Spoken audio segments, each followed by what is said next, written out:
ಮಂಡ್ಯ ರೈತರಿಗೆ ಬೆಳೆ ಬೆಳೆಯಲಿಕ್ಕೂ ನೀರು ಬಿಟ್ಟಿಲ್ಲ. ಇದೇ ತಿಂಗಳು 4ನೇ ತಾರೀಕು ವಿರೋಧ ಪಕ್ಷದ ನಾಯಕರಾಗಿರ್ತಕ್ಕಂಥ ಅಶೋಕ್ ಅವರು ಮತ್ತು ನಾನು KRSಗೆ ಕೂಡ ವಿಸಿಟ್ ಮಾಡಿದ್ವಿ. ಆವತ್ತಿನ ಕಾಲದಲ್ಲಿ ಕೇವಲ 10 TMC ನೀರಿದೆ ಅಂತಕ್ಕಂಥ ಮಾತು ಬಂತು. 4000 ಕ್ಯೂಸೆಕ್ಸ್ 4 TMC ಅದು ಡೆಡ್ ಸ್ಟೋರೇಜ್ ಇರುತ್ತೆ. ಇನ್ನು 6 TMC ಮಾತ್ರ ಇದೆ, ಅದು ಕುಡಿಯೋ ನೀರಿಗೆ ಮಾತ್ರ ಆಗುತ್ತೆ, ಇಲ್ಲಂತಂದರೆ ಕಷ್ಟ ಆಗುತ್ತೆ ಅಂತ. ಈಗ ಮಳೆ ಪರಿಸ್ಥಿತಿ ಎಲ್ಲರಿಗೂ ಗೊತ್ತಿದೆ. ಇಂಥ ಪರಿಸ್ಥಿತಿ, ಕಠಿಣ ಪರಿಸ್ಥಿತಿಯಲ್ಲಿ ಶಿಂಷಾದಲ್ಲಿ ಏನು ವಿದ್ಯುತ್ ಉತ್ಪಾದನಾ ಘಟಕ ನೀರಿಲ್ಲದೆ ನಿಂತು ಹೋಗಿದೆ. ಮತ್ತು ನೀರು ಎಲ್ಲಿಂದ ಬರಬೇಕು? ಇಂಥ ಸಂದಿಗ್ಧ ಪರಿಸ್ಥಿತಿಯಲ್ಲಿ ನಮ್ಮ ಸರ್ಕಾರ ಟ್ರಿಬ್ಯುನಲ್ಗೆ ಮನವರಿಕೆ ಮಾಡಿಕೊಡ್ಬೇಕು. ಇಲ್ಲ ಅಂತಂದರೆ ಬಹಳಷ್ಟು ತೊಂದರೆಯನ್ನು ನಾವು ಅನುಭವಿಸ್ಬೇಕಾಗತ್ತೆ. ಇದರ ಮಧ್ಯದಲ್ಲೂ ನೀರು ಬಿಡೋದು ಅಂತಂದರೆ ಇದು ಆಗಲಾರದ ವಿಚಾರ. ಈ ರೀತಿ ಮಾಡೋದನ್ನು ನಾವೆಲ್ಲರೂ ಕೂಡ, ಇಡೀ ಕರ್ನಾಟಕದ ಜನ ಇದನ್ನು ವಿರೋಧಿಸಬೇಕಾಗತ್ತೆ. ಈ ಮನವರಿಕೆ ಮಾಡಿಕೊಡ್ತಕ್ಕಂಥ ಕೆಲಸವನ್ನು ಸರ್ಕಾರ ಮಾಡದೇ ಇದ್ದರೆ, ಸೊ ಸರ್ಕಾರ ಅಲ್ಲಿಗೆ ನಮ್ಮ ರಾಜ್ಯದ ಅಥವಾ ರೈತರ ಪರವಾಗಿ ಕುಡಿಯುವ ನೀರಿನ ಆ ಸಮಸ್ಯೆ ಎದುರಿಸಲಾರದಂಥ ಪರಿಸ್ಥಿತಿ ಇರುವಾಗ ಅದನ್ನು ಮಾಡಲಿಲ್ಲ ಅಂತಂದರೆ ಇವರಿಗೆ ಕಾಳಜಿ ಇಲ್ಲ ಅಂತಕ್ಕಂಥದ್ದು ಎದ್ದು. ಇದರ ಮಧ್ಯೆ ಈಗ ತಮಿಳುನಾಡು ಮುಖ್ಯಮಂತ್ರಿ ಆಗಸ್ಟ್ 3ಕ್ಕೆ ಬಂದು ಮಾತುಕತೆ ಮಾಡುವಂಥದ್ದು ಕೂಡ ನಿಗದಿ ಆಗ್ತಾ ಇದೆ ಸರ್ ಬೆಂಗಳೂರಲ್ಲಿ. ಅಲ್ಲ, ಇನ್ನೂ ಅದು ಯಾರೂ ಕೂಡ ಕನ್ಫರ್ಮ್ ಮಾಡಿಲ್ಲ. ಇದು ಊಹಾಪೋಹಗಳಲ್ಲೇ ಇದೆ. ಅವರು ಬಂದು ಏನು ಮಾಡ್ತಾರೆ? ಅವರು ಬಂದರೂ ಕೂಡ ತಮಿಳುನಾಡಿನ ಪರವಾಗೇ ಮಾತಾಡ್ತಾರೆ. ಅವರು ಕರ್ನಾಟಕದ ಪರವಾಗಿ ಅವರು ಮಾತಾಡಲಿಕ್ಕೆ ಸಾಧ್ಯವೇ ಇಲ್ಲ. ನಾವು ಕೂಡ ಕರ್ನಾಟಕದ ಪರವಾಗಿ ಮಾತಾಡಬೇಕಲ್ಲ, ನಮ್ಮ ಮುಖ್ಯಮಂತ್ರಿಗಳು ನಿಲ್ಲಬೇಕಲ್ಲ.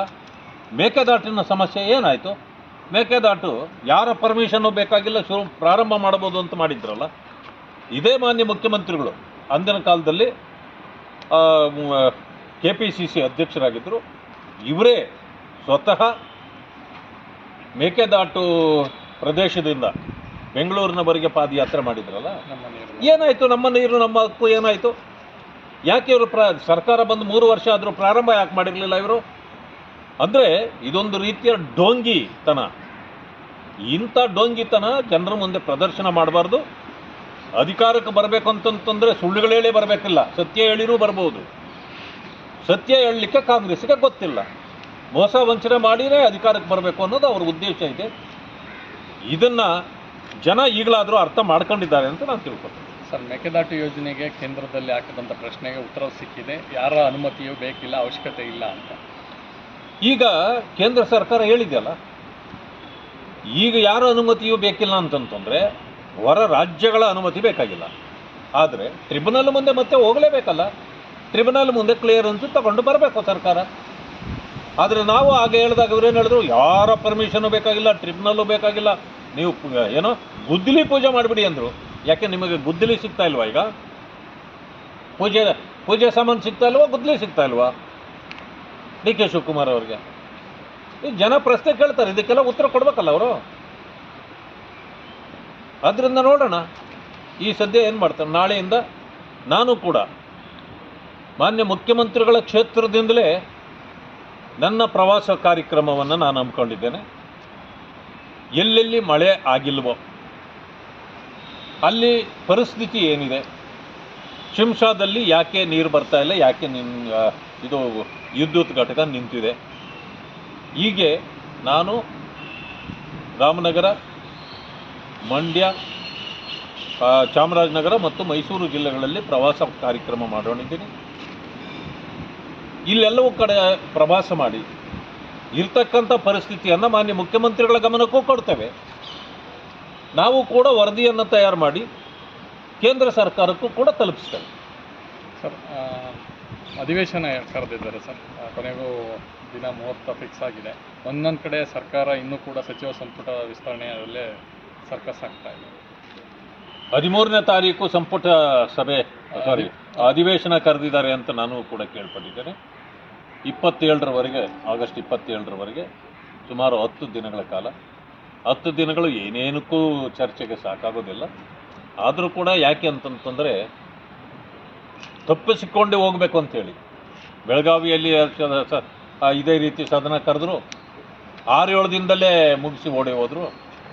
ಹೀಗೆ ಪ್ರತಿ ಸಾರಿ ಹೀಗೆ ಮಾಡ್ತಿದ್ದಾರೆ. ಈ ಸಾರಿನೂ ಹಾಗೆ ಮಾಡಿದ್ದಾರೆ. ಈ ಸಾರಿ ಬರ ಪರಿಸ್ಥಿತಿ ಇದೆ, ಭ್ರಷ್ಟಾಚಾರದ ವಿಚಾರಗಳಿದೆ, ಭೂ ಕಬಳಿಕೆ ವಿಚಾರಗಳಿವೆ, ಇದು ಏನೋ ಅಪಾಯಿಂಟ್ಮೆಂಟ್ಸು ನೇಮಕಾತಿಗಳ ವಿಚಾರ ಇದೆ. ಅನೇಕ ವಿಚಾರಗಳು ಈ ಸಾರಿ ನೆನೆಗುದಿಗೆ ಬಿದ್ದಿದೆ. ಆಮೇಲೆ ಜನರು ಏನು ಆಸ್ತಿಗಳು ಪಿತ್ರಾರ್ಜಿತ ಇರ್ಬೋದು, ಸ್ವಯಾರ್ಜಿತ ಇರ್ಬೋದು, ಆ ಆಸ್ತಿಗಳನ್ನು ಭಾಗ ಕೇಳಲಿಕ್ಕೆ ಸರ್ಕಾರ ಹೊರಟುಬಿಟ್ಟಿದೆ. ಇಂಥವುಗಳೆಲ್ಲವೂ ಅನೇಕ ವಿಚಾರಗಳಿದೆ. ಇವೆಲ್ಲಕ್ಕೂ ಉತ್ತರ ಕೊಡಬೇಕಾಗತ್ತೆ. ಆದ್ದರಿಂದ ಕೊನೆ ಪಕ್ಷ 20ರಿಂದ 25 ದಿವಸ ಆದ್ರೂ ಸದನ ನಡೆದರೆ ಇವಕ್ಕೆಲ್ಲವೂ ಕೂಡ ಪರಿಹಾರಗಳು ಸಿಗ್ತವೆ. ಒಂದು ಕಡೆ ಏನೋ ಬರ ಪರಿಸ್ಥಿತಿ ಇದ್ದರೆ, ಇನ್ನೊಂದು ಕಡೆ ಭ್ರಷ್ಟಾಚಾರವನ್ನು ಎತ್ಕೊಂಡು ಜನ್ಜಿ ಅಂತ ನೀವೇ ಏನು ಹೆಸರು ಕರೆದ್ರೋ ಈಗ ಆ ಯುವ ಜನರು ಬೀದಿಗಿಳಿದಿದ್ದಾರೆ. ಅವ್ರಿಗೂ ಉತ್ತರ ಕೊಡಬೇಕು. ಈಗ KPSC ಭ್ರಷ್ಟಾಚಾರದ ವಿಚಾರಗಳಿದೆ. ಈ ವೆಟರ್ನರಿ ಇದು ವೈಸ್ ಚಾನ್ಸಲರ್ ಕೇವಲ 2 ತಿಂಗಳು ಅವರ ಅವಧಿ ಇದೆ. ಅದರಲ್ಲಿ ಅವರು ಯಾವುದೇ ಅಪಾಯಿಂಟ್ಮೆಂಟ್ ಮಾಡಬಾರ್ದು. ನೇರ ನೇಮಕಾತಿಯಲ್ಲಿ ಕೋಟ್ಯಾಂತರ ರೂಪಾಯಿ ಒಂದೊಂದು ಇದಕ್ಕೆ ಇದು ಲಂಚ ತೆಗೆದುಕೊಂಡು ಇವತ್ತು ಎಲ್ಲರನ್ನು ಅಪಾಯಿಂಟ್ಮೆಂಟ್ ಮಾಡಲಿಕ್ಕೆ ಹೊರಟಿದ್ದಾರೆ ಅಂತಕ್ಕಂಥದ್ದು ಆಪಾದನೆಗಳು ಬೇಕಾದಷ್ಟು ಬಂದಿದೆ. ಇದನ್ನು ನಾನು ಗವರ್ನರ್ ಅವ್ರ ಗಮನಕ್ಕೆ ತಂದಿದ್ದೀನಿ. ಈಗ ಮುಖ್ಯಮಂತ್ರಿಗಳಿಗೆ ಗಮನಕ್ಕೆ ತರ್ತಾ ಇದ್ದೀನಿ, ಎಲ್ಲರ ಗಮನಕ್ಕೆ ತರ್ತಾ ಇದ್ದೀನಿ. ತಕ್ಷಣ ಅದನ್ನು ನಿಲ್ಲಿಸಬೇಕು. ಇಂಥ ಹೋರಾಟಗಳು ಈಗ ಪ್ರಾರಂಭ ಆಗ್ತಾಯಿವೆ. ಇದಕ್ಕೆ ಉತ್ತರ ಸರ್ಕಾರ ಕೊಡಬೇಕಾಗಿದೆ. S, thank you.